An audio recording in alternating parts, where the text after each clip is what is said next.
Dixon ചേട്ടനെ പറ്റി പറയണം. ഞാൻ ഒരിടത്തും പറഞ്ഞിട്ടില്ല ചേട്ടനെ പറ്റി. ഞങ്ങളൊരു ഗുരുവിൻ്റെ കീഴിലാണ് പഠിച്ചുകൊണ്ടിരുന്നത്. ഡിക്സൺ ചേട്ടൻ രക്ഷ എന്ന് പറഞ്ഞ സ്പെഷ്യൽ എഡ്യൂക്കേഷൻ സ്കൂളിലെ മ്യൂസിക് സാറാണ്.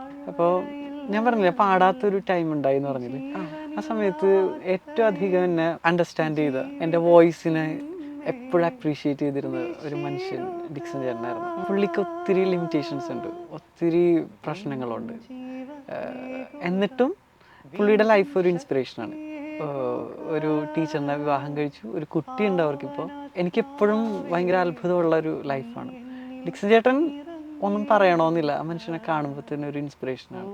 ഞാൻ എൻ്റെ ഒരുപാട് വർഷങ്ങളോളം എൻ്റെ വൈകുന്നേരങ്ങൾ ചേട്ടൻ്റെ അടുത്ത് പോയി ആയിരിക്കുമായിരുന്നു. പിന്നെ ഏട്ടൻ വീൽ ചെയറിൽ എടുത്ത് വെക്കും. അങ്ങനെ ഞങ്ങൾ അതൊരു നല്ലൊരു റിലേഷൻഷിപ്പാണ്. ഇപ്പോഴും കോണ്ടാക്ട് ഉണ്ട്. പിന്നെ പഴയ പോലെ എനിക്ക് പോകാനൊന്നും പറ്റുന്നില്ല, അതൊരു വിഷമമാണ്. എപ്പോഴും ഞങ്ങൾ ടെക്സ്റ്റ് ഒക്കെ ചെയ്യും.